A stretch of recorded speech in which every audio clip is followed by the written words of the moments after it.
Hello, guys. Hello, everyone. I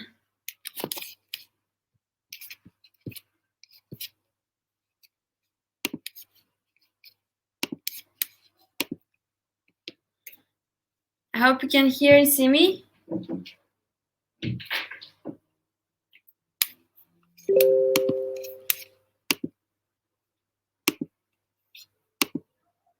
All right. Okay, great.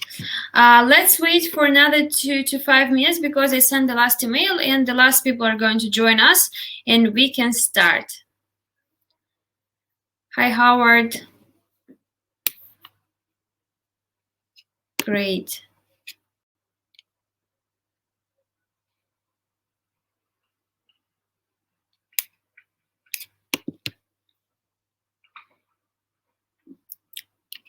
Okay. How was your day today? How was staying at home?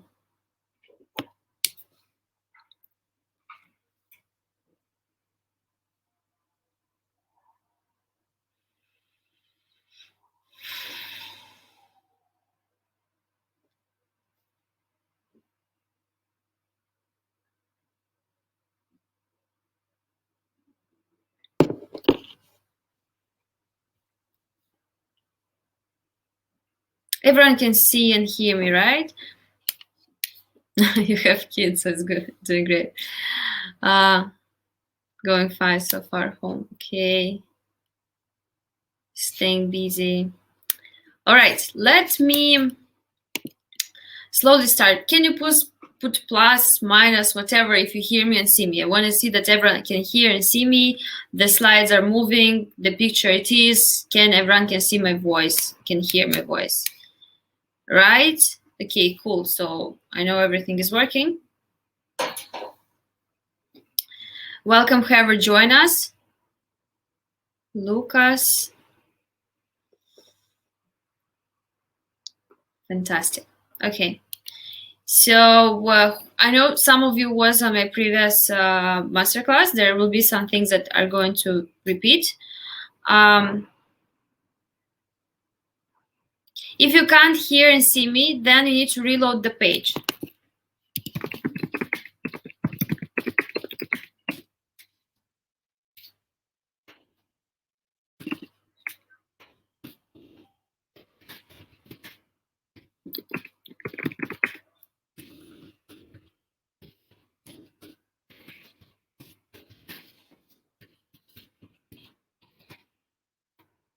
Yeah, if you can't hear and see me, just reload the page or change the browser, so it's gonna work. Next. So I want to share with you some organizational points which you need to know. First of all, there is a possibility that the slides will go in front and there will be 30 seconds of difference between the video and the slides, but I'll try to slow down things so we get everything on time. Rule number 2, we have to keep positive and be ready for knowledge, because I'm here to deliver knowledge, experience, answer your questions, socialize, make our quarantine more interesting, so we not just stay at home but also use this time to develop ourselves, our knowledge, and our career. Okay. Number 3, be cooperative and answer questions. Because I will keep on asking you questions, I'll keep on asking you a feedback. So please give me a feedback, give me your cooperation, give me your answers, so I can have a energy from your side as well, so I can continue the topic and I'm make sure that the information is getting there. All right. Then there's a moderator in the chat in case something isn't working or somebody's breaking the rules, so I have to remove it from the chat, but I'm sure it won't happen here because here are all my connections from LinkedIn, people who knows me very well. So I know we will treat each other with respect and positive attitude. And then the last one, there is a possibility that connection might be missing. In this case, I will need a maybe 1 minute to reload the page and to log in and to log out, and then refresh the laptop, and then I get back to you. So in case something is missing, don't go anywhere. Stay here with me and just wait until I refresh. If the connection is missing for you, you do the same thing. You refresh the page or log out and log in back, and it will work. If you're in UAE, there is a possibility that, you know, this online things cannot work. So again, just log in from incognito, or log in with a VPN, or just refresh the page and it's gonna work.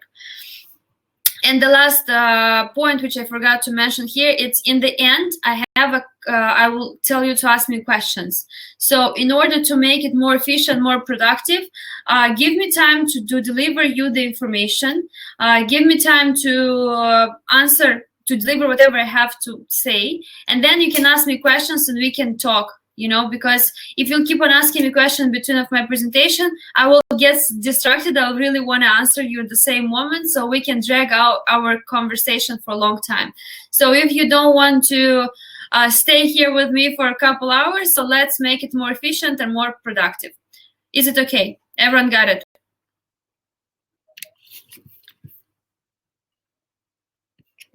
Okay, so I'll move to questions to you. So I need to know with whom I'm dealing, who is here, and in the chat, I know that here are my connections from LinkedIn.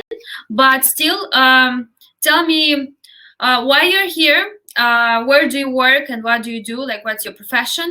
If you have any experience in sales, and if you have any experience in online studies and online school.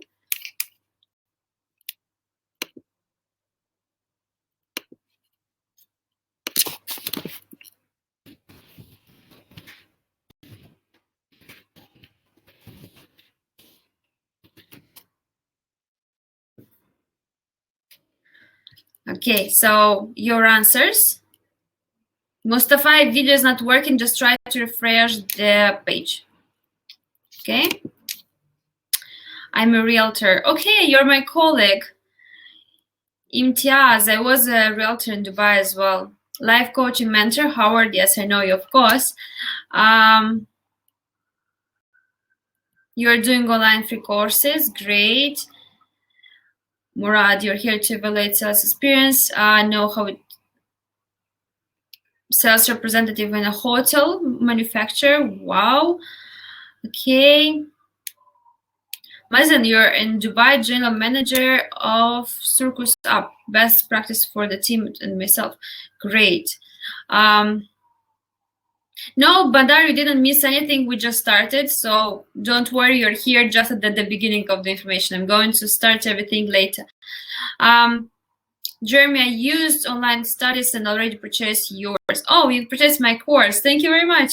I will ask you to share your points a little bit later. Is there anyone else who bought my course? Maybe there are already some students.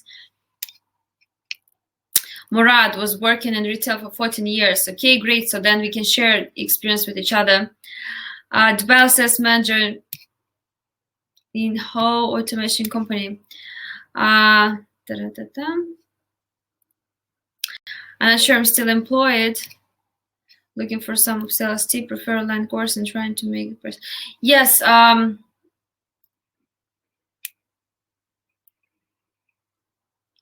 going to start right now. So I got your answers, and let me share with you what are these topics, what we're going to talk about today. And I want to explain why I choose those topics. Okay, so first of all, who is this lady? So I'm going to talk about me just for a little while, just go briefly through my experience and what exactly I was doing and why I'm here to share my knowledge. If you didn't follow my LinkedIn, so maybe you need to know me better. So I choose some topics, and I choose to talk about mistakes because there is a lot of data online, which a lot of sales trainers and books, they say what you should do, but sometimes by understanding what you shouldn't be doing, which mistakes to avoid, give you an understanding how to do it right. And since we are now forced to work from home, most of us, so I decided to choose topics which can be useful for your sales job from home. as well as for finding a job, because of course, due to the economical situation, there are lots of people who lost their job, and you will need to pass interviews. You will need to find a new job. So this information is going to be helpful in these terms as well. So we are going to talk exactly about prospecting. Prospecting means finding new clients. Mistakes in meetings. So when you have a meeting, which mistakes to avoid. Mistakes in chats like messengers, Facebook, Instagram, WhatsApp. So mistakes in online conversation. This is what we have now. And whenever I'll move to those mistakes to understand what exactly I'm talking about.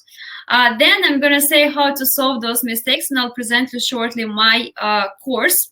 And then we're going to move to your questions, because whenever I post the announcement about free masterclass, you guys send me your questions. So I choose the most common ones, and the one that I received in my direct message, and the one that you posted under my video, and I put them all together in this presentation. So we are going to talk. I'm gonna give you answers on your questions. So let's start.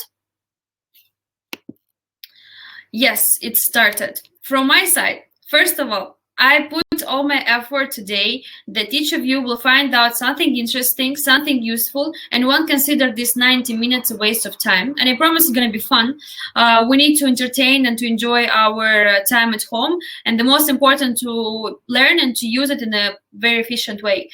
I'm doing it for free because I'm in the same boat with you guys. We all are at home. We all want to get it this time more productive and more useful. So I think that since I have a big volume of knowledge which I can share, so why not to do it for everyone? Okay. So who I am? My name is Iulia, and I'm a founder of online course, and I'm a sales expert. For 5 years, I've been working in the real estate market. I've been managing a real estate company with a turnover of $16 million a year. So we were doing short-term, long-term, and investment as well. I was a commercial director, so that means I was taking care of sales and marketing and hiring as well.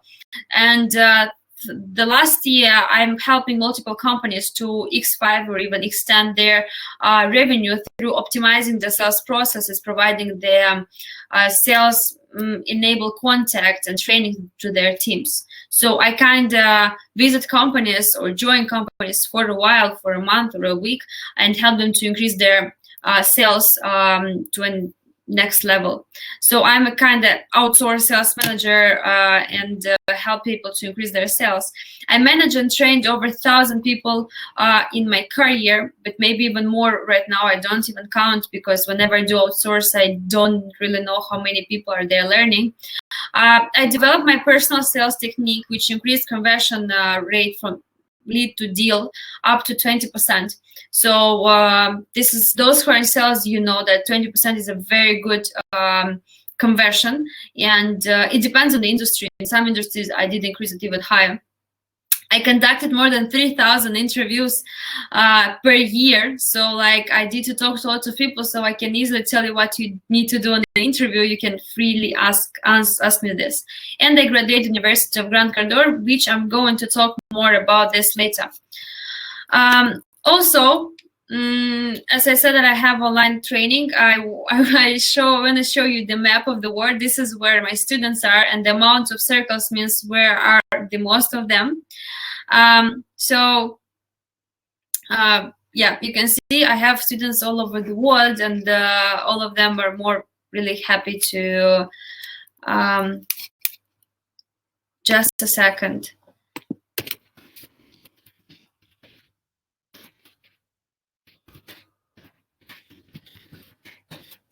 Okay.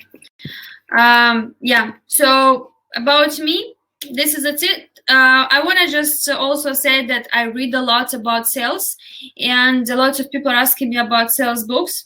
And here I choose for you 4 sales books that I really recommend you to read.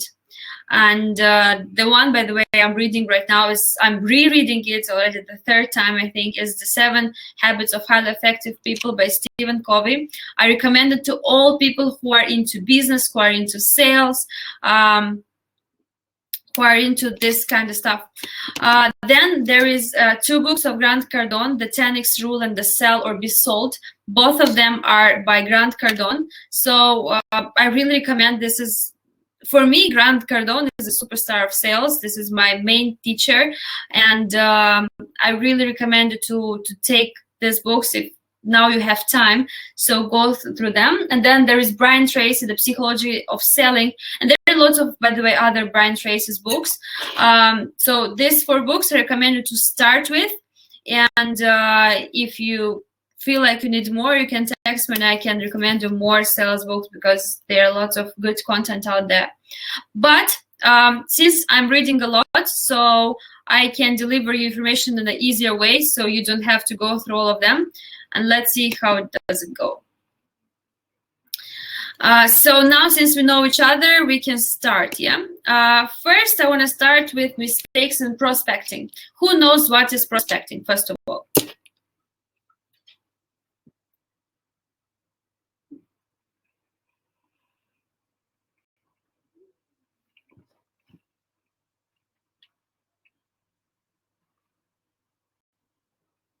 I don't know. Okay. You don't know. Let me say. Okay, prospecting is the process when you look for clients. So like cold calling is prospecting, going from office to office is prospecting. Prospecting means finding new clients. Yes, right. Finding new potential customers, searching for potential clients. Great job. Good. Okay, so I have people who are in the topic and who are watching my video, so you know what I'm talking about. Great. So mistakes number 1, asking for money. Prospecting is about locating connection between the potential prospect and yourself. Is creating a relationship, is building a relationship, is it needs time to move naturally into your sales tunnel. You shouldn't be asking for money straight away. The first mistake is when you do cold calling and you didn't even create a relationship, you didn't even create a report, like the client doesn't really know your product, and you start asking for money, you start giving prices. This is a mistake. Yeah, so they will straight away refuse you and your prospect will go away. So don't try to ask for close, don't try to ask for money on prospecting. Mistake number 2, cold calling. So those who've been on my previous masterclass knows that I am against cold callings. I am for warm calls. Cold callings has become largely inefficient marketing strategy in recent years because people are tired of cold calling. We don't answer calls because we don't know who is calling, right? I personally never ask a call if it's not registered on my phone, because I know that they're going to try to sell me something. And they are not going to leave me alone until they don't sell it. Yeah. So how to do warm calling? First of all, it's really nice. One of the ways is to be recommended by someone. For example, if you get a product which is expensive, let's say you sell some luxurious, properties or luxurious art things. So of course you can't really cold call, so you better get recommended by someone. So some of your clients is recommending you, is giving you a referral. So in this case, it's a warm call already. So the client will wait for your call. The client will know that you're going to call. If you're selling more simple products, but you still need a warm calling. So in this case, maybe you drop a message before you call, like in a messenger, or you drop an email. So you try to warm up somehow the call. Also, of course, marketing is the warming thing. Yeah. So like if your company has a good marketing, or if you are trying to sell your own product and you can market it as much as possible, of course, this is more efficient rather than just calling and say, hello, I'm from this company, and the client doesn't even know the name of the company, doesn't know you, and he will gonna be straight away, he's going to be reactive. He will not want to talk to you. Next mistake is asking for permission to speak. You know, when you call and say, hi, my name is Iulia, is it the right time to talk? Wrong. Everyone will say, no, I don't have time to talk. people don't like to talk on the phones nowadays, and nobody will say, yes, please, can you tell to me? Of course. So the right thing is to give an offer, is to build a relationship. You need to provide the value. So in my course, I teach about if you sorry, I'm reading your messages and sometimes get distracted. How to make it in such a way so you don't ask the permission to talk. You need to say, hi, my name is Iulia. I'm calling you with this and that offer, or like we have this and that promotion, or I'm calling you because of this and that, and start asking questions, yes, or start making the conversation. If it will not be a right time to talk, he will interrupt you, because usually people, if they really are busy, they will say, man, sorry, can you call me later, right? This is what they do. But if if you don't ask them, if you don't give them a chance to say no, you know how I was, for example, when you're in a restaurant, they give you two options. They say, you want a coffee or tea? They don't say, do you want to have something? Right? So same here. You don't ask, do you want to talk? You start talking. If they don't want, they will tell you. This is the point here. Mistake number 4. Confusing rejections with objections. So not all rejections are rejections. Usually they're just objections that need to be answered. So when you prospect, first reaction, usually people say, I'm not interested, or I don't have time for that. So don't take it as a rejection and shut the phone and delete the number from your prospecting list. No, maybe it wasn't the right time you called. Maybe you need just to understand what is the behind reason why they rejected you. Maybe you need just to give a second attempt. So don't take all the prospecting rejections as a rejection. In the first stage, people are defensive. Yeah, they react defensive. So be ready for that and don't confuse it with an actual rejection. Rejection is when you call 5 times and the 5th time they told you to buzz off. This is a rejection.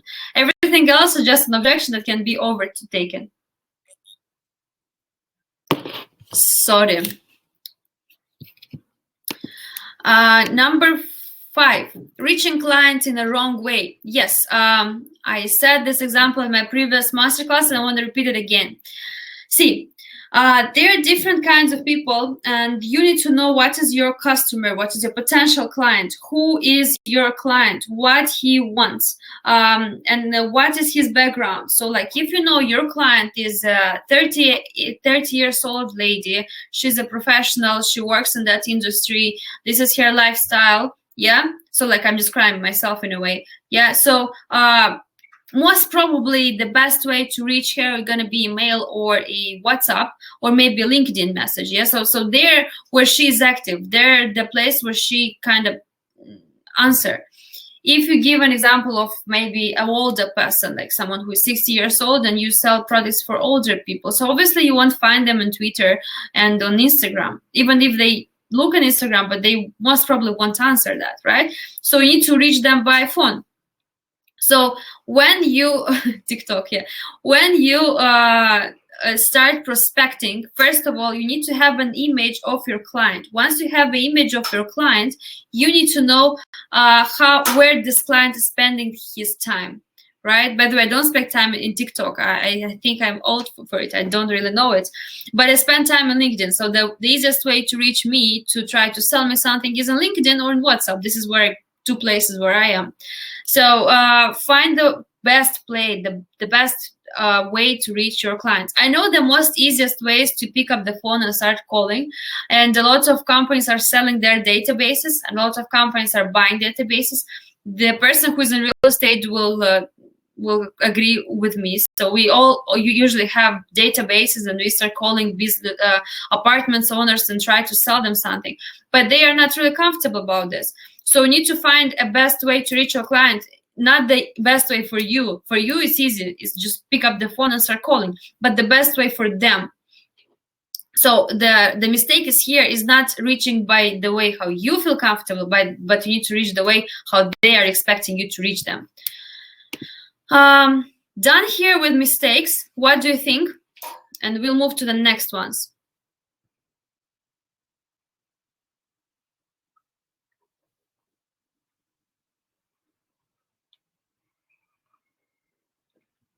Like the point. TikTok was funny. Okay. So someone is texting me. Let me see.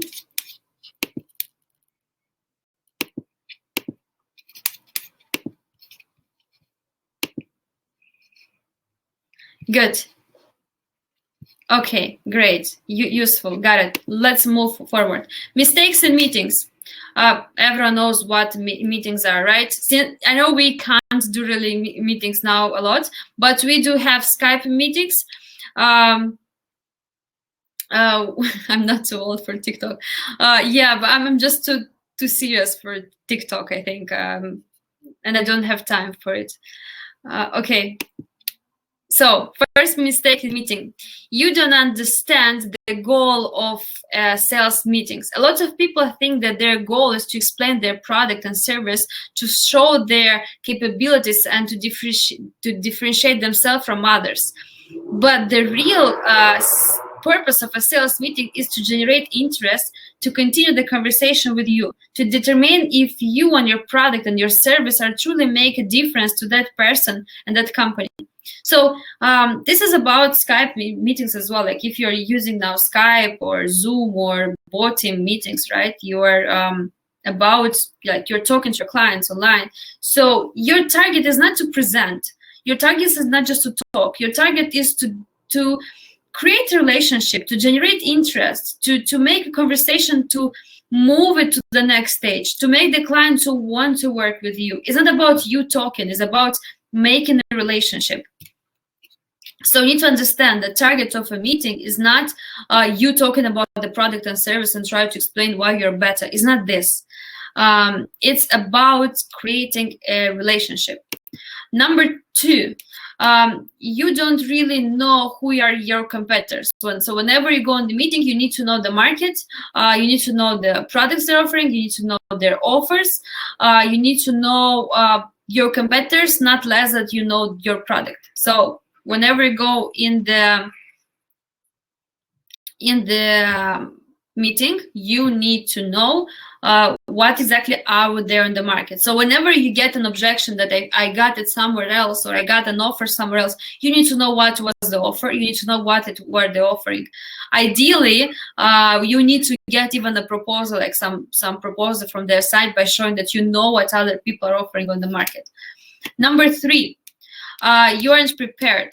So there is a research that they say that only 20% of salespeople meet with success for achieving their expectation and creating value. So usually salespeople, they are not really prepared for a meeting. They just come there, they speak something which is useless. They don't really create a relationship, and they 100% don't get a chance for a second meeting. So your first meeting, your first connection you have to look as professional as possible. You need to be an expert on your topic. You need to be an expert at your product. You need to be an expert at what you're doing. And if you're not prepared, if you can't answer some questions, if you don't have I don't know, your offer with you, if you don't have a pen and a paper, if you don't have a laptop, if you can't really present whatever people are asking you, so you won't have a chance for a second meetings. So for a meeting, you need to be fully prepared. This is a must. So how we prepare? Okay, I prepare one more slide, how to prepare, so maybe it will be useful. You need to read up about the company. So you need to know where you're going, who are they, what they require, what they desire. Learning more about people that you're going to talk with. So ideally, when you come on the meeting, you need to know who will be the person, if you can research about them, if you can find out which hobbies they have. I'll give an example. Like once I closed one deal, I was at the meeting, and so like my sales staff was on the meeting, and they told me that, Iulia, can you join us later? I want to present you, like I was their manager, I want to present you to my client, so maybe we can help you to close the deal. And I was like, what is his name? And he told me the name, and I just Googled and I find his Instagram, and I find out he's a F1 fan, Formula One fan, and I'm too. Like, I love Formula One. I'm kind of traveling and I watch all the races, and I'm very pissed off that now there's no races. When I went to the meeting, I knew that this is his like passion, and maybe 90% of the time we were talking about Formula One because we had a common point, because we had something that he really liked, and it was a really big deal. Like, it was a selling of a property, so it was an expensive contract. So we were talking about real estate and so on, and then about Formula One, about drivers. I was sharing, so we end up by even liking the same team. But it was a luck, otherwise we would ruin the conversation. So when we were talking about this, he was like so passionate. We were so passionate talking, and then I was like, okay, let's go back to business. And I told him, do you have any questions on the contract? He's like, no, you're cool. Yeah, let's sign it up. Like, I didn't even need to sell anything because I was prepared. I know what he wants, and I was pushing that button. And I wasn't really manipulated. I just did my homework, and I was prepared for the meetings. Yes, use your preparation to come up with specific questions you will ask. So whenever you go to a meeting, you need to know which question you will ask. Now, this will demonstrate your level of how ready you are, how enabled you are to drive a conversation in the way the prospect is engaged. So when you're on the meeting, your target is not just to present the product. Your target is to also ask questions. Actually, this is the main thing. You need to ask open questions. You need to let them talk. You need to let them share with you their desires, share with you their problems. So then you can use this to close the deal. So you can use their problems to show how your product is going to solve their problems. Next, doing all the talking. Yeah, so I moved to the next stage even before the slide. So your sales meeting should rarely be about you talking and doing the sales presentation. In fact, the less you talk, the more prospect talks is better. Before you offer your product to someone, you need first to find out their business. What are the problems they're facing? What areas appropriate of your field will like them to improve? So you need to find out how you can help them, in fact. So only once they talk, only once, like sometimes I even, in the meeting, I even ask, why you're here? Yes, it can be arrogant, it can be maybe too direct, but I do ask. I say, why you're here? Why you're here now? What's the problem? Why you didn't close with someone else? Have you been somewhere else? If yes, why didn't buy from them? So then they start asking, they start answering. I ask the why, the what, and the how. So the why is like why they're here. Then what is what they need, and how is how to close them, how to close the deal. So don't do the talking. Ask open-ended questions. Let them talk. The more they talk, the better. The more they talk, the more information they offer you. So then they give you more possibility of closing the deal. Number 5, do not record the meeting or making notes. So you need to make notes. This is a must. Whenever you're in the meeting, take a pen and a paper. You can use a laptop, but I think it's people don't trust computers. They think they're being recorded, or they think that you're not even listening to them, or you're doing something else. So buy a pen and paper, like maybe a book, like a copybook where you're gonna write everything. So you write whatever you were saying, whatever he's saying. So this will make him feel really significant. You will make sure that you didn't miss anything. You will remember whatever they ask. You can give them notes, your notes to rethink it. Yeah, so you can give them the paper you're writing down, give it to them so they can rethink over whatever you discuss, and you can make it more clear. You know that when you are talking about, I don't know, it depends on the product, but sometimes when you are trying to explain some complicated scam, some complicated how the process is going to work, so you just try to draw on the lines, you're trying to show how everything will work. So whenever you do it in written, people visualize it and they see how it works. So this is really useful in the meetings. When we have a Skype meeting, when we have a bot-in meeting, or whatever you're using, Zoom, you still can say, sir, I'm going to make some notes so I make sure that I don't forget anything. And if you want, I can send it to you, yeah? So we call it minutes of the meeting, like when we are on the meeting with someone or we have a briefing. So we write the minutes of the meeting and then we send it to the people who were with on the meeting. So we are sure that we don't forget anything. So this is like a common sense. You need to have it, and that's a mistake if you don't do it on the meeting. Number 6, no written proposal. So did you know that 70% of salespeople never present a proposal? I mentioned it before, but if people don't get it in written, it's not real. So it's false. It's bullshit. Sorry. If there is no real written offer, people don't believe in it. So whenever you go on the meeting, you make sure you have your contract with you. You make sure you have your brochures, your proposal, your examples, your samples, everything have to be there. iPad, I think, is better. If it works for you, I don't mind. I'm just being a little bit old-fashioned, and the level of clients that I'm working with, usually they are more senior and they look very skeptic towards iPads. So that's why I still use pen and paper. Okay, now questions here.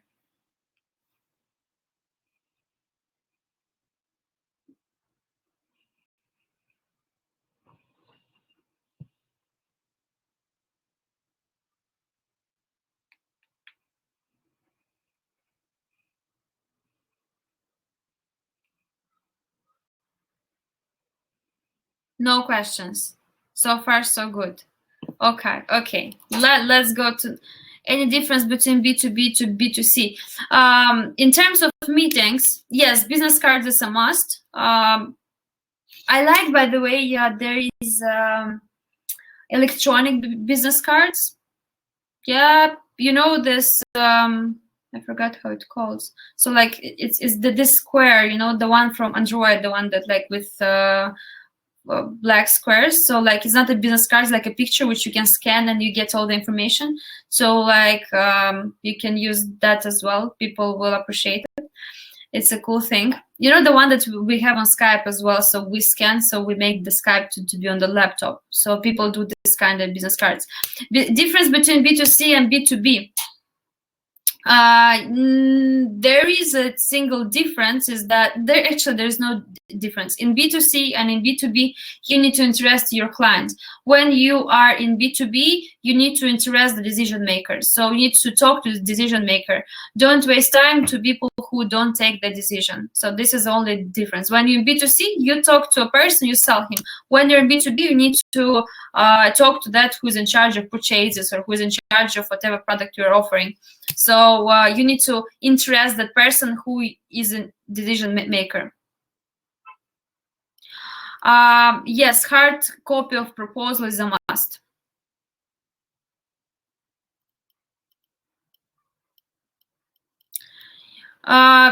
Yeah, it's called QR code. Yes, thank you for that.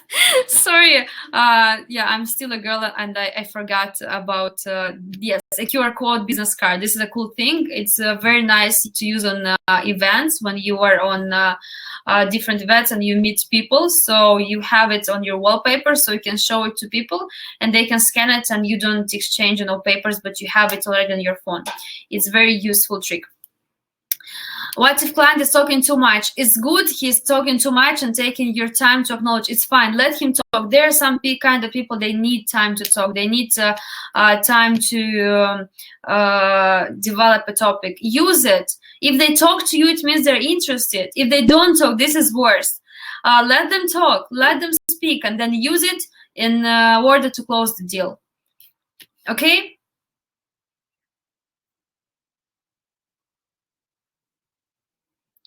In B2C, you're usually talking to decision maker.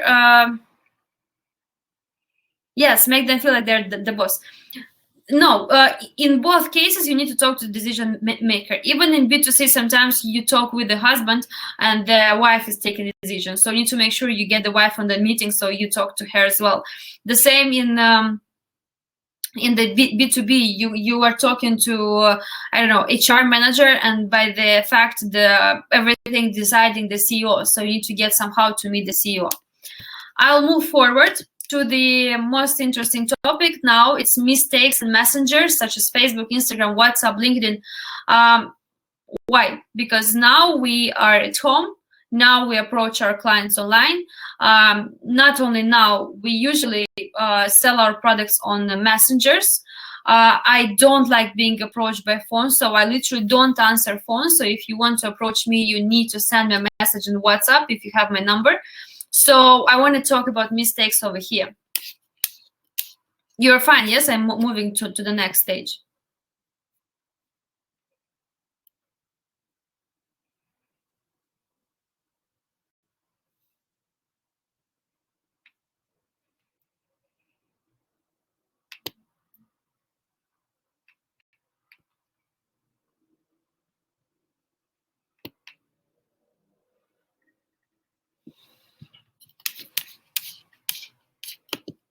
What if client is taking too much to acknowledge after shared the proposal? You need to follow up. People need time sometimes to think. This is a normal. See, there is no point of complaining that say clients are wrong. They talk too much. They take too much time to acknowledge. Your job is to push the process forward and using different sales techniques, right? There are lots of triggers that can trigger the person to do it faster. So you can create urgency.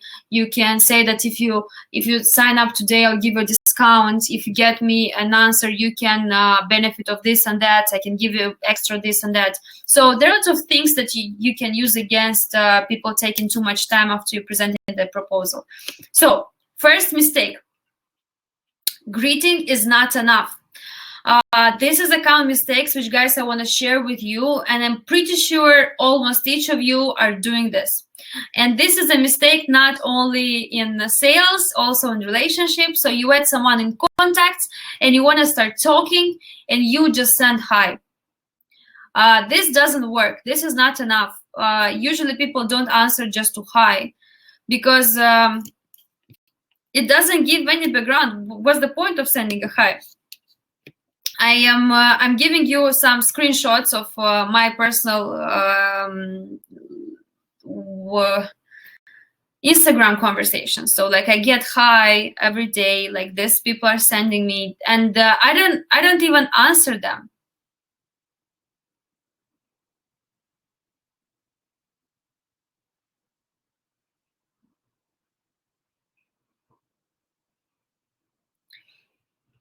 Okay, so I'll move to the conversation. Is it okay?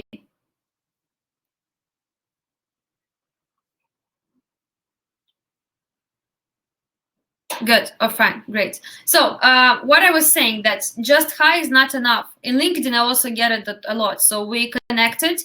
Someone added me in connection. I was like, okay, hi. So hi, and that's it. Like there's no point. So we got connected. There are some certain reasons why we are connected. One, we wanna I don't know, be in each other connection in case we need something. Or maybe like how in my case I deliver a lot of useful information, so people are connecting with me to get videos, information, data from my courses or from my videos, right? So I do admit I'm a girl, someone just want to know me. Yeah, it happens. So by sending just hi, you don't get any attention. So most probably you can see in my message that I didn't even open it, so it's ignored. And I have hundreds of them on LinkedIn as well. When I was doing the presentation, I was just in Instagram, so I prepared. But believe me, in LinkedIn are even more. So what you need to do, you need to make an offer, and I'm going to talk about this. Next mistake is too long text. Just adding in connection or adding in context and sending a A4 paper with lots of presentation from A to Z with the prices, with the offer, with the description of the product. Doesn't work. This is not the right thing. Nobody's reading that. Okay, tell me, guys, who is reading these long messages? Just put me plus now. Who is really reading those long messages? And minus if you don't read them. Lucas, no one. Exactly. People don't like them. So this is a big mistake, and no one likes to read. Exactly. So sending a long messages doesn't work well, but you still need to do a presentation. So I will try to explain you how to do it in the right way. So too long messages is boring. No smiles. No smiles in your conversation makes the conversation too serious. So, but we are, see, when we are in the meeting, when we are in the face-to-face, like how I am now, right? So I'm not joking now, like I'm talking about serious stuff, right? But because you see my reactions, you see that I'm smiling, you see that I'm making jokes or I'm playing around, so you can see that I'm how I'm delivering the information. So I'm kind of engaging. When the text is blank, when there is no emojis, when there is no any, like at least a smile, like here, it looks too serious and boring. When there are some sort of emojis, some sort of smile, so you can understand that the person is like what he's trying to deliver, right? So you can at least deliver some sort of emotions. These kind of texts are blank. They don't deliver anything. Next, make an offer to the topic. So instead of just sending a hi, you have to make like, why I'm texting you, or like, hi Howard, I'm texting you because I saw your courses, or hi Abdul, I saw you're selling apartments, I want to inquire about this, or hi Iulia, I saw you're doing an education about sales, I have some questions. Yeah, so then I understand what's the point, why you ask me, why you're texting me. Yeah, so what is the message? Even if you want to create a relationship with a man or with a lady, you want to make, I don't know, connect with that person, still you don't have to send just hi. You have to say hi, you were pretty, or like, I like the way you are delivering the information, or I like I see you have a background in I don't know, real estate, and me too, so we're colleagues. At least to, you know, have a message. Don't do it just hi. Yeah, like try to approach people in a way that they get interested in the conversation. Why I'm saying this? Because mostly when you approach people who have a big audience, yes, let's say you approach CEO. So our targets are rich people who are spending money, right? Like all of us, we look for people who are wealthy, and they have big connections. They have a lot of followers, a lot of connections, and they get a lot of messages on daily basis, even like how I do. And when I get hundreds of hi or hello, or now it's due to the coronavirus thing, I get every day people asking how do I feel, even though it's nice, and I'm very thankful for people caring for me, but I consider that this is just a way how they can start a conversation. They want to just find a topic. So before starting conversation, try to understand what you want from that person and try to catch his attention by that, but not by just saying hi and so on. Next, don't wait the answer, initiate an answer. So like I send you here a example. So someone is sending a blah blah blah message, then you can see it's seen, yeah, like, and no reaction. This is what usually happen. And what I get instead of this, I get hello, do you hear me, are you here, which is rude, I consider. So you need to initiate an answer. So like you send a message and then you ask a question. So like when you send me an offer, you have to give me a question like, are you interested, or what do you think about it, or would you want to try it, and stuff like that. So initiate an answer, initiate a question, so you get an answer. Don't wait until they see it and they ignore you. Asking permission to talk. This is even more funny than on the call. So when you're in the call, you disturb a person. Yes, he has his own life, he has his things, he's doing something, and you call him and say, hi, is it the right time to talk? About internet, about chats, they take the phone whenever it's the right time to them, whenever they're free.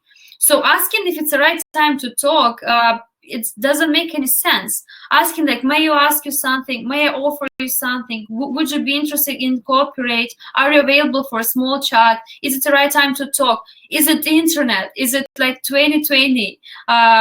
You already are asking question by asking these stupid questions. You know what I mean? So instead of asking, may I ask you something? Just ask it. You don't ask, is it the right time to ask your question? No, you ask me and I'll answer whenever I'll be available, whenever I'll be interested. If you ask, is it the right time to talk? And I say yes, and then you ask a question. So that's a waste of time. And maybe if it's a mean person, people are mean, we have to admit it. If it's a mean person, he will just say no, or he will ignore you because he's not interested. May I ask you a question? No, I don't want. Why do I? Yeah. So try to catch attention. Try to make someone to want to talk to you. Okay. Okay, and I finalize it with you with a good case and a good example, which I want you to remember. So, hi, my name is Iulia. Introduce myself. I'm texting you because I've got a special offer for a new collection of jewelry. So I got an example, and we have 150 new models. Please have a look on our profile. I send the website so they know what I'm talking about, and then I make an offer. I have an offer for you. I use smiles so they can like the message doesn't look too boring, and a discount for 24 hours of 20%. And then sounds interesting, so I engage them in a conversation. So I created for you an okay example which gathered all the mistakes that have been done before. You can screenshot it if you want. So yeah. I'm texting you because of that, explain what, making a small offer, not really long, like really, really short, maybe give some references for like a website or a presentation, and give an offer to make them to react faster. So like within 24 hours, I have a discount. And then sounds interesting, or what do you think about it? Or let me know what do you think. So try to commit them to a conversation.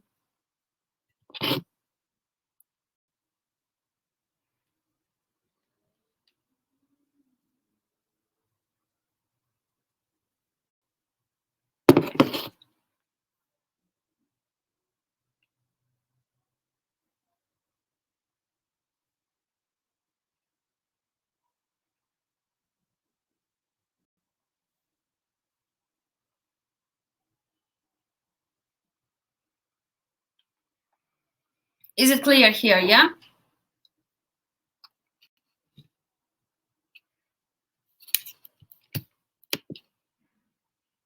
Is it helpful?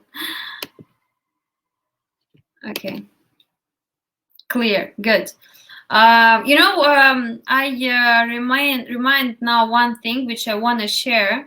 It wasn't in presentation, but I really want to share with you. And I don't know if you're doing this mistake as well, but so when people are in a job search and they really need a job, I guess they just filter people who are in a senior position in companies or who are HRs, and they just drop the big, they are dropping the how we call it, the cover letter, yeah, the letter where they present themselves, and then they attach the CV, and then they send it to everyone. So this is a mistake. HRs don't really do that. They don't really read it. So try to engage in a conversation. Try to at least ask, do you hire? Like, do you need employees? Do you look for new stuff? So then you need to make, so then they answer you. So then they will ask you for CV, and then you send them the CV, but not vice versa. Just don't drop everything on them. So it's the same mistake here. You drop a big message, then you drop a CV, and then you wait. And then you follow up like, ma'am, are you interested? This doesn't really work. Mostly for people who are not even in charge of hiring. Like in my case, I don't hire. Well, when I hire, I post it. Yeah, so like I post it in job sections and I hire. But when I don't hire and I don't have any vacancies open, and people are just dropping me their CVs with their cover letters, with their information, and then they just following up on me, and I have just to answer to all of them, not being very nice, saying I'm sorry, but I'm not hiring and stuff like that. So this is also a mistake which I want to share with you, and is very important. And also when you try to sell something in LinkedIn, right? You send an offer, you send the website, and you start following up and saying, are you interested? Not really. Like try to make it step by step. Okay. I guess you got my point. Yes. Okay, good. What if I say you that this is just 1% from knowledge you need to have in order to be successful in sales? You know that. Yeah, this is not all you need. I want to present you my school. It's going to be quick. Who didn't join my school yet? Maybe it will be interesting. It took me to realize it 5 years. I literally see myself like growing from monkey to a person who really knows about sales, everything. So yeah, now I tried, I tested, I improved, I systematized all knowledge on one single system, and now it's working. Those who was at my first masterclass, they know those slides, so just bear with me for 2 minutes and then we're done. So I want to share with you why I'm doing this, and I want to share with you why I'm doing this right now. So overall, this is not my main income source. Yeah, like I'm not just a sales coach. Mostly I'm consulting companies. I help companies to increase their income. This is what I really do. So like I join companies. I'm a sales manager. I'm sales commercial director. Yeah, like I manage sales and marketing. And this course was created initially for my sales team because we used to hire a lot of people, and at some point I was started to train every new employee, and it was like a month training. So I since I'm a very digital person, so I decided to make it all in one course. So I took lots of time to make it really productive, really useful. So whatever knowledge I had, that I just threw it in this course, and then I realized that I can share it with more people, not only with the company I used to work. So I'm doing this just to help people to learn the profession, because unfortunately there is no sales university, there is no sales job in university. I wish it was. They teach a lot of useless information in university nowadays, rather than something that really brings money. Because as of me, salespeople drives entire economy of the city. Like now, you can notice that people don't sell, the economy is falling. So in order people to perform, in order people to sell, they need to have knowledge about this. So I took the responsibility that I can at least share whatever I know with people, and to make this job more efficient and more pleasant. Because when you know what you're doing, you like your job. When you don't know what you're doing, your job is being a struggle. So how much worth my knowledge? I want to share it again and again. So I passed course of University of Grant Cardone. This is the best sales training in the world, and these are the prices. And I passed all these courses one by one, and they started from $700 to $2,000. And I took all of them. Of course, it wasn't at one shot. And then it was a school in Russia for 2 months. It was like $1,000. And then, like here, I calculated it was 46,000 dirhams I spent at that time. I think now it's the amount is maybe 50% higher. But overall, yes, like I spend a lot of money and time on my education and sales, because if I'm doing something, I want to do it professional. So what I'm trying to deliver, that the information that I include in my course is worth a lot of money, is worth a lot of effort and time.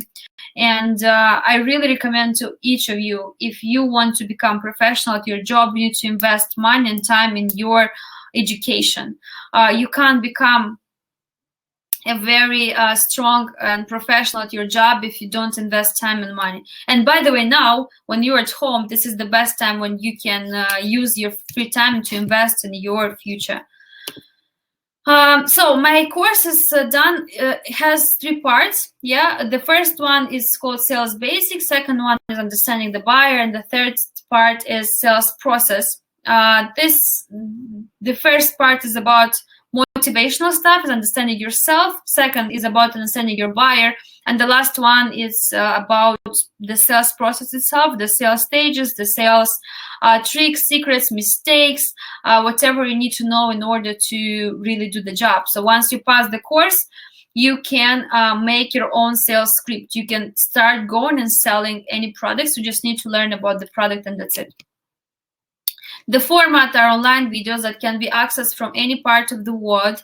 There are homeworks that are attached to every lesson, and you can get a feedback from me if it's required. So this is how they look. You can see on the right side, there are the lessons, there are resources. So when you click on resources, you get the homework. There is each and every lesson has a homework. So the price initially was $200. And of course, I have to make a discount for you guys. Wait, I have to copy the promotion voucher. I was supposed to do it earlier. I'm very sorry.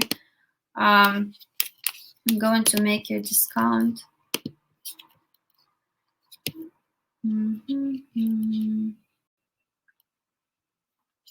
Share coupon. Here it is. I'm sending you the link here. Here, yeah. This is the coupon. Like in case you are decided to join my course, I'm giving it away for $100. Here's the coupon. Yeah, I sent it to you in the chat as well, so you can copy paste it and enroll my course. Also, you can follow the Udemy. They also give discounts sometimes. So maybe you can find it even for cheaper. Sometimes they really do it, give it for really cheap. Yes, again, I want to share that I'm kind of proud about it. So that's why I'm sharing a second time, that lots of people are watching the course all over the world and in different areas, everywhere where people are talking English, people are learning from me. Yes, in Europe, they watch it more because I don't know why. Maybe because they're most at home or something. UAE, US, these are my main areas, people watching my courses. We are done here. And now I want to proceed with the questions and answers. Are you still with me, guys? Isn't it boring? You all right? Give me pluses, like if everything is going right and you're right.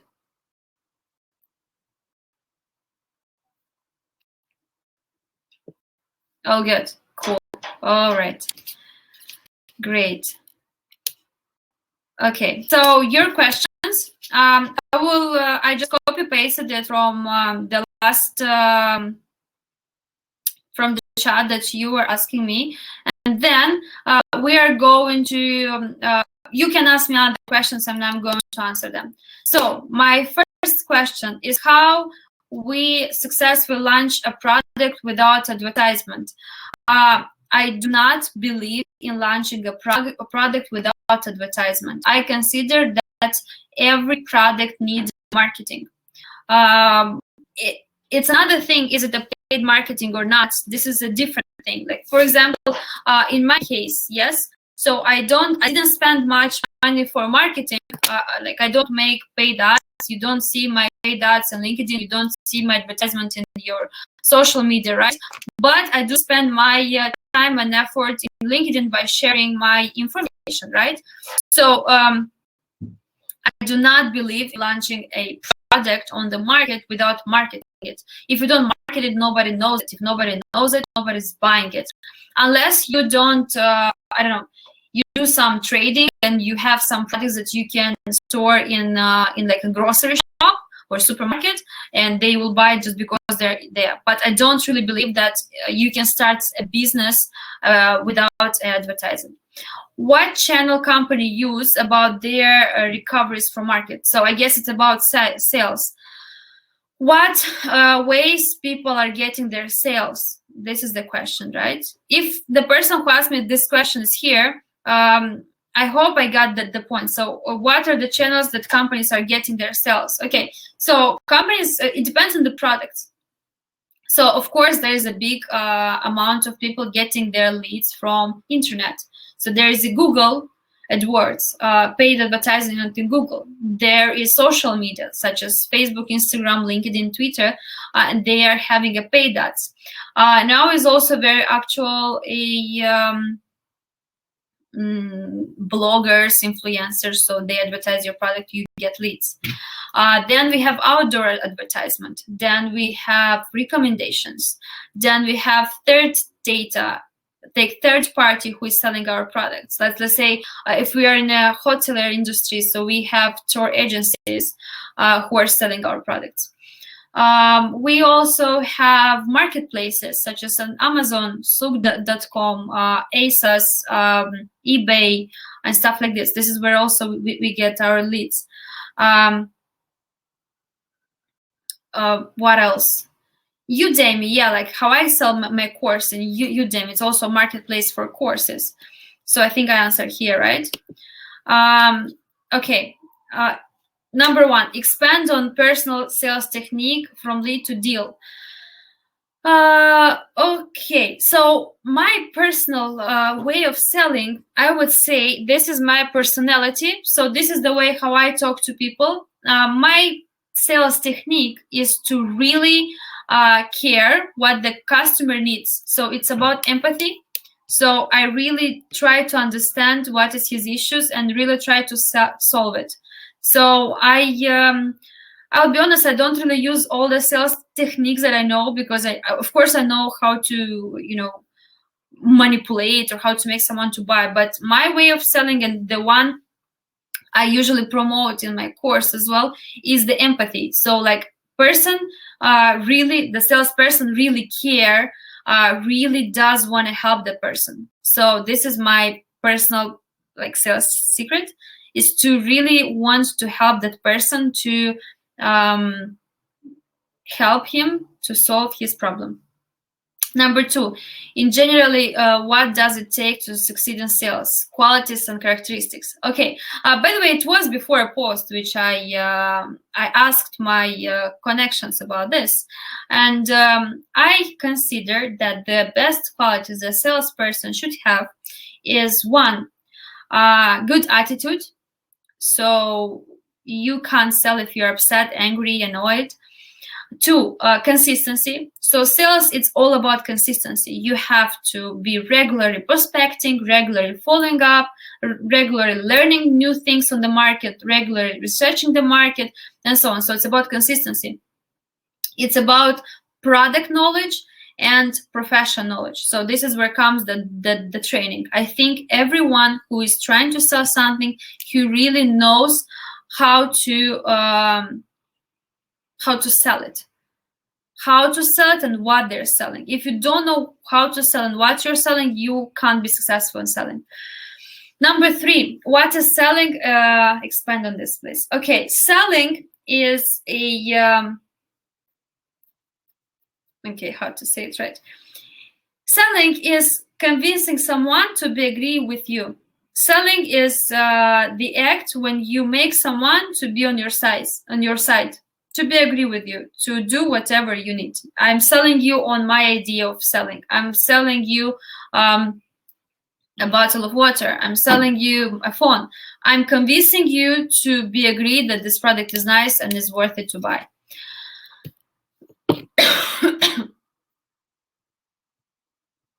What are things we should do? We should be working on doing on this downtime. I personally, I am using this downtime to do things that I wasn't doing before. So, I'm pretty sure you have a lot of tasks that you didn't do before. I'm pretty sure there was something that you were saying that I don't have time to do. So this is one. And another one, if you still can sell your product, if your product is still sellable, even in downtime, I would say that you have to extend your work, like your efforts. So you should be doing much more that you've been doing before. And luckily and unfortunately, at the same time, a lot of people who will not be so efficient, will not be so insistent on their job, they are going to fail even more. And those who are more consistent, those who do more efforts, are going to succeed double and 3 times even more. I know I want to share with you a very successful story. So there is a company that used to do aircraft cleaning and disinfection. So this is the company business. And now, of course, you all know that airports are closed and they don't have job, right? They kind of are, they have a lot of stuff, they have a lot of products, they have a lot of things that they were supposed to be doing, and they can't do anything because airports are closed. So the business owner, he just started disinfecting everything else which is possible. And we all know that disinfection now is in high demand, right? So he kind of oriented his business to another direction, and he started working 10 times more in order to perform. So in downtime, when you think that everything is not working, you need just to find a way where money are. You need to find a way where you can succeed, and you need to do it with extra effort. I think I answered. Number 5, what is the best way to stay focused? Meditation. This is what I believe in. So I meditate every morning. This helps me to stay focused. And also another thing is to have a schedule. At the beginning of the training, I recommended you the book. There is 7 Habits of Highly Effective People. The book is actually all about it. So it's about having a plan. So like, now I'm doing this. I'm working from home and I have to do this task. So I close the Netflix, I close the TV, I close the fridge, I close the music, I close the door, and I start working. Until I'm not done, I don't move to something else. So it's about control yourself. It's about staying focused, is about having a schedule and know what you're going to do next. And by the way, I really recommend the meditation. It's helping to stay focused. Okay, number 1, creative sales technique during slum period, just now, or Ramadan. My industry is IT, fashion, and entertainment. So guys, creative sales techniques, this is a very vast topic, and I don't even know like how to develop it, because creative is going to be like, one example of creative sales technique is going to be social media, like creating nice content on your product so people are being interested in it. I know fashion. I know a salon, a nail salon in Russia. They used to make very funny nails, like not normal one that girls have, but they were doing like, butterflies. They were doing different kind of stuff that people want to wear, or some like stupid things. They were making forks, knives on their nails and stuff like this. So they were creative and making videos of it, and people were watching them, and they were having hundreds of views. But on the same side, they are placing on their accounts normal nails. So they got a huge chain of nail salons, and now they have even in Los Angeles in US. So you have to know your product really well, and to do it, like, the marketing has to be creative, or like Coca-Cola did, right? What Coca-Cola did, they just let the name to be on the bottle, and people start making picture of it, and this was the biggest marketing campaign for Coca-Cola at that time, right? Which is a very creative idea. So to give you a creative idea on your industry, you need a really deep analysis of the product. So you really need to work on it. Effective selling, business development over the phone during this time crisis. How to sell and approach. I answered this question during my training until now. I don't think there is any point to get back to it. Working without no elaborate marketing team, especially for small business. Try to create your own social media marketing. It sounds sad, I know, but yeah, it can be an option. when I used to work in real estate, I used to make videos on YouTube, like just me walking through apartments and showing how apartment is and just posting them. This didn't take me anything, just a phone and myself, and I was filming it, and that's it, right? So I didn't need to do anything. Like I just posted it, then people start calling me for leads, or I was just posting them on Instagram. So again, you have to have a creative approach. How to sell without selling? I love this question, and I kind of already answered it, but I want to come again on this point.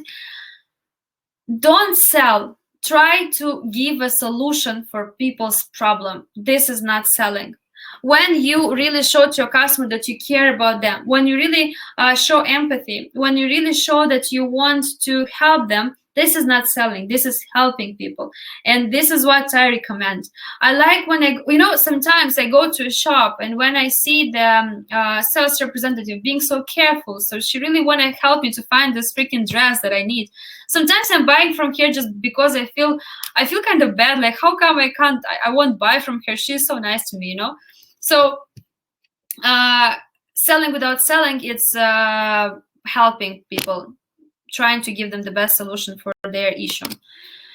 And the last question, which I get asked a lot, is how to sell XYZ product and this and that industry. This is impossible question to answer without a proper audit of the company. So this is kind of okay, I will give an example. Until I find out how to sell my course, me, sales expert, who were selling expensive villas in Dubai, I needed like half a year. So I tried a lot of different ways how I can sell it better. Yeah. So to give you an answer on this question, like it's needed a lot of audit. It needs a lot of efforts. It's a cost question. Like it's a question that costs money. You can't just ask anyone like, how do I sell shoes? Or like I get into sometimes question. Sorry. So like, hi Iulia, you were into real estate, and I'm also too. Can you please give me your script? No, I cannot, because the script costs a lot of money. The script costs a lot of efforts, and if you want it, you either try to hire someone, or you learn it yourself the same how I did, or you learn it from me. Like this is like kind of rude question. Now I'm ready to answer your questions. Go ahead.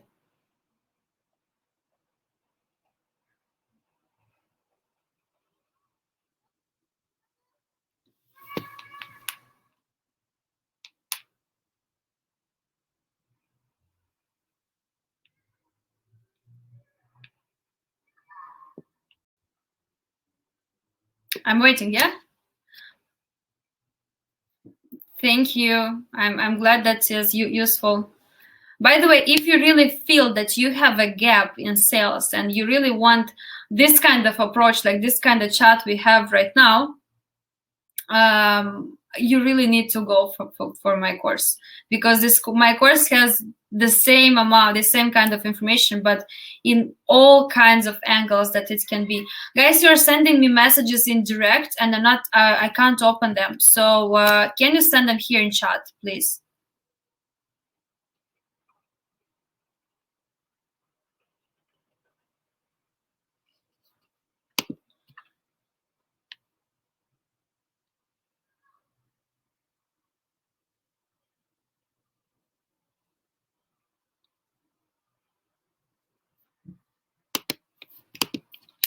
Okay.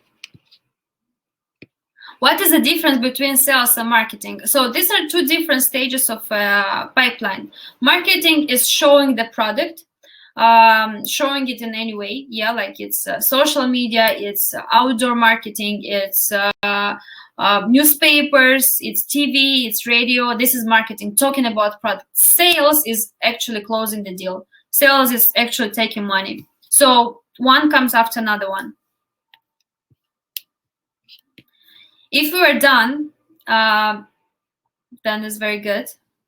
we are even faster than the last time. We're like 1 hour and 20 minutes. So if there is no any questions, I can let you go.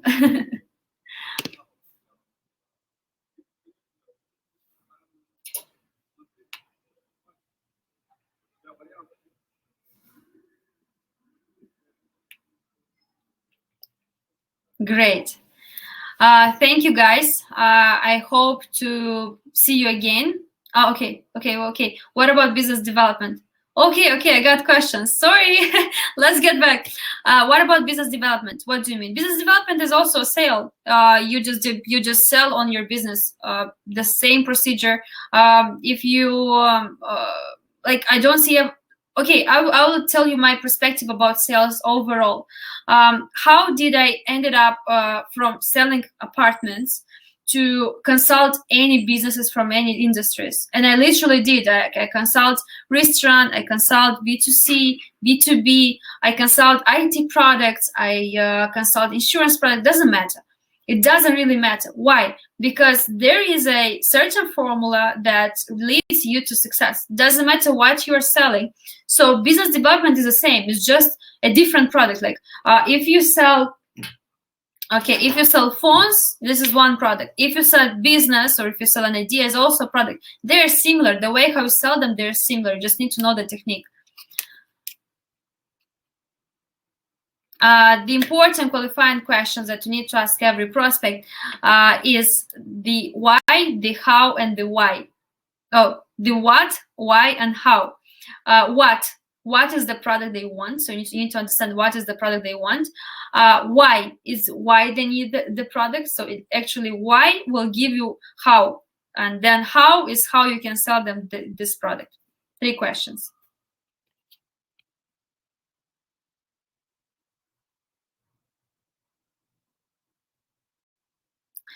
Usman, I'm not going to answer your question because I just answered you. To give you an answer on a particular industry, on a particular business, you need to have an audit. You need to have an audit, and you need to sit with me for like a couple hours so we can discuss whatever you have, whatever background, whatever competition you have, and whatever clients feedback. And only after this, I can give you a proper advice. Yeah, because I don't want to give you general advices for everyone, right? Like if we talk about a particular product and particular business, you either take my course and learn how to do it yourself, either we need to investigate your business, and then I can give you a proper answer.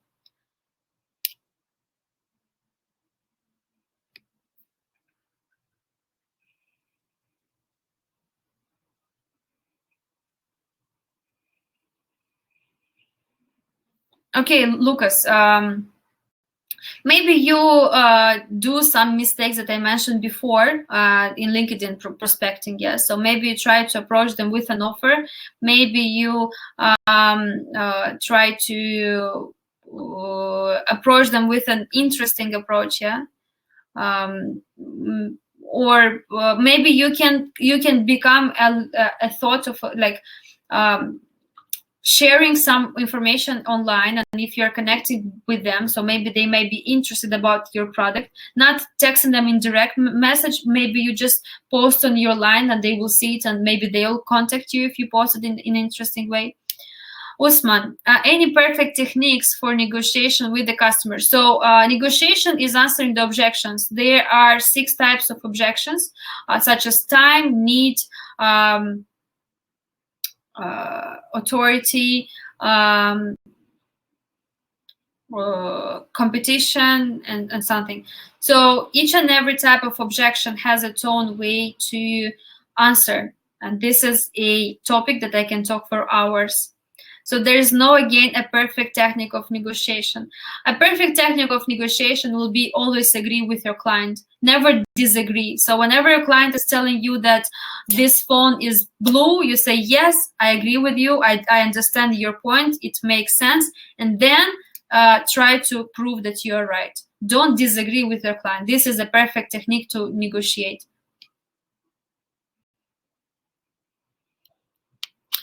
Yes, I'm planning to make a new course. Thank you, Alex, for asking me this question. Yes, I'm going to make a course for sales managers. So who is a sales boss who needs to train their team?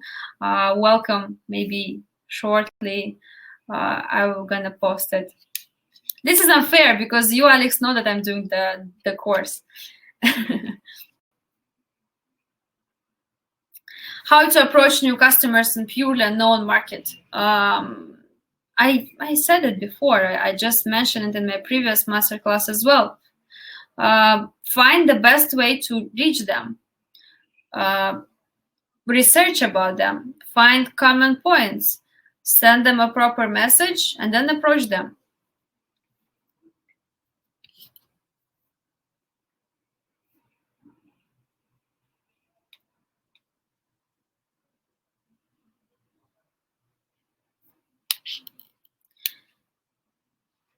Okay, thank you guys. Thank you for your time. Thank you for your questions. It was really pleasant. I really liked the masterclass. As usually, really enjoyable. I will send to all of you the recording of this masterclass, and I also will send you the presentation so you can look through it and you can maybe look at the screenshots or at the books and so on. I wish you a great week ahead. Stay positive. Don't panic. Stay at home, and hope we are all going to be safe and be happy soon. Wish you a great evening ahead.